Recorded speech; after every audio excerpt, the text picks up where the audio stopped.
Welcome back to the channel, guys. Slav Squad here. Today we're going to do some updates on the Pitster Pro X4 project, 190cc. Going to do some work to it, wheel replacement, things like that. So let's get started now. We got the wheel off the bike. I tried to take this tube off just by myself with some flathead screwdrivers, but the tire is way too, it's like hard. So that ain't gonna happen. But what we're gonna do is take this to have the tire swapped over, or the tube swapped, and I might even just buy a new tire altogether, something with bigger tread, and just have a really nice winter setup. That front tire is really good. This rear tire, pretty low, and I'd like to put 3 in here. So it's probably what I'm gonna do. Probably gonna swap this whole tire out, but we'll find out tomorrow to see if we can get a good price on it. And then we got to do some carb adjustments and just little things here and there, and then we're ready for the next day. This is zip tied, holds much better now, like it's not even broken. This needs to go back. We need to also get this wire from behind here and put the brake line up here, because I had to tape it because it was touching the knobbies and this. It could rip through that. So yeah, we're gonna get this stuff all figured out right now. So we got the new wheel on, new tire. I mean, not my style of tire because it's rounded out like that. I prefer like this style where it's more flat. The 2 knobbies in the middle are like right next to each other. This one has this and then that. Not my favorite. It doesn't look as good, but I think this will actually do much better on the ice for studs than this tire will. And I did a little inspection on the inside of this old tire, and there is no holes. No, you can't really see, but there's no holes from the studs poking through at all. So even if your knobbies are like this tiny, and in comparison to, let's say, a new stud, let's see if I can get that right there. See, it would seem like the stud would poke through and pop your tube, but it will not. So you don't have to have a brand new tire to do this, guys. But I'm gonna swap over studs on this tire, put this one aside, maybe for the garbage or maybe for dirt, I don't know. Almost done, just these left, and she's ready to throw back on the bike. Looking good. Well, we got the wheel off. You already know we're gonna put some grease all up in here. Just get this thing all nice and greasy inside. My camera's dying, so I'm gonna make this quick, but I'm gonna grease that up and grease up this guy right here. Should put grease all over the bearings and all over this shaft, and we'll call it good. We got that grease action going on. We're gonna clean that up real quick. Got her nice tightened up, alignment straight. These align right there, same as here. When you look here, make sure it's straight. Look at the chain, look that it's straight, and then you check how tight the chain is. Has to be loose while it's up, and when you're sitting on the actual bike pushing it down, should be a little loose too, but not too loose, just like a little bit. Mine is a little on the tight side, but I know it's gonna stretch out a little bit, so I'll be fine. So I placed an order. We got new levers coming in, both brake and this side, both breakaway levers. This is gonna work for now. Those are gonna take a little while to come in. I'm not sure if they're coming from China. Got a new carb ordered. It's gonna be the Nibby carb, 28mm. That should do the trick. It's gonna fit this, so fingers crossed that's gonna fix the bogging issue, but the bike's still rideable. And we got new plastics ordered, new graphics ordered. I'm gonna use the seat for now. I'm gonna order a seat later because that's not that mandatory. But got a lot of stuff coming in, so I'm super excited. Gonna have to get myself a different, this guy. This is pretty ugly. But slowly but surely, little details coming together. This bike's gonna look freaking sweet when it's done. So I'm really excited to show you guys after this is all done. For now, what we're planning on doing today, well, right now, I'm gonna try to take this petcock off and see if we can sort of like customize it or something, basically, to so that it's not sticking out like this and pushing against the filter. That it just has like a little nipple coming out, and that's it. So we're gonna try to see if we can figure it out. If we screw it up, we're just gonna, I guess, have to order a new tank too. Instead of cutting things, I thought of a pretty good idea. I think it'll work. I just took the petcock and I flipped it the other way. Obviously, I don't really have access to turning it on and off. So basically, I'd have to go down here to turn it on. And basically, my thoughts are I'm just gonna turn it on before I put the gas tank in and keep it on consistently. It should be fine. I mean, none of my bikes usually, if you leave the fuel on, the petcock on, it doesn't really flood. So should be good. It's not really in the way of the filter now, so that's good. It's just barely touching.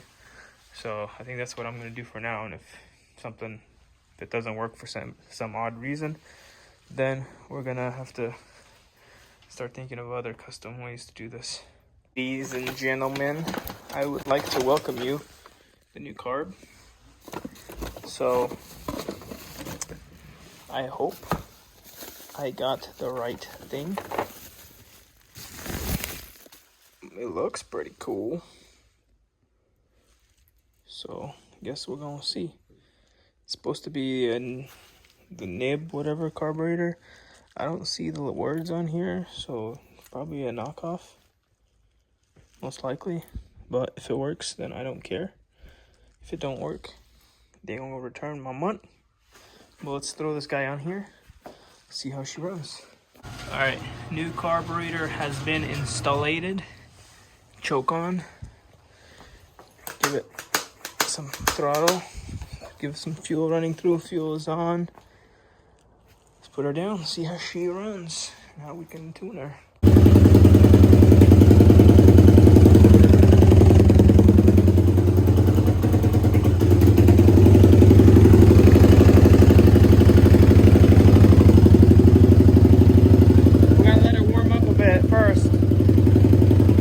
Catch you guys up when it's warmed up with the choke off. So it kind of does something similar. I kind of messed with the tuning on it a little bit, but for some reason when your choke is up, RPMs are lower. Choke is down, RPMs are higher, and I can't really adjust the RPMs to be as low as I want them to be. They're still pretty high, so I'm gonna take this carb apart and mess with it a little bit, clean it up a little bit. I know I've had that issue before, and it was just needed to clean up the carb. So would you look what we got here? I already unboxed it, but we got our plastics, our graphics right there. We are gonna get the heat gun ready real quick, and we are gonna put these graphics on. And I hate doing graphics because on that pit bike right there, I sucked at doing it. But I mean, like you can tell, look at this. Look at that job. Like, oh well. But on this one, I'm gonna try taking my time and see if I can get it done right.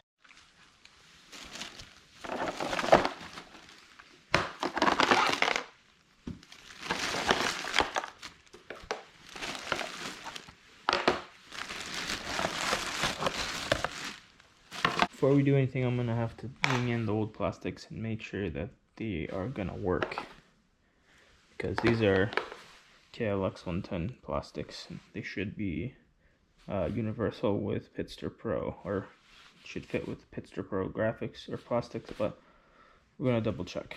Alright, so I put these together. They match pretty well. I'll take this guy. I'm looking here. They also match pretty well. So now you know for sure that KLX 110 plastics are the same exact plastics as Pitster Pro.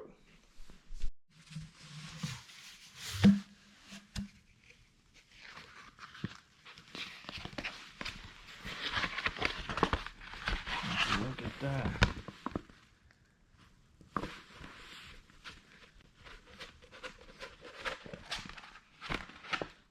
Very nice.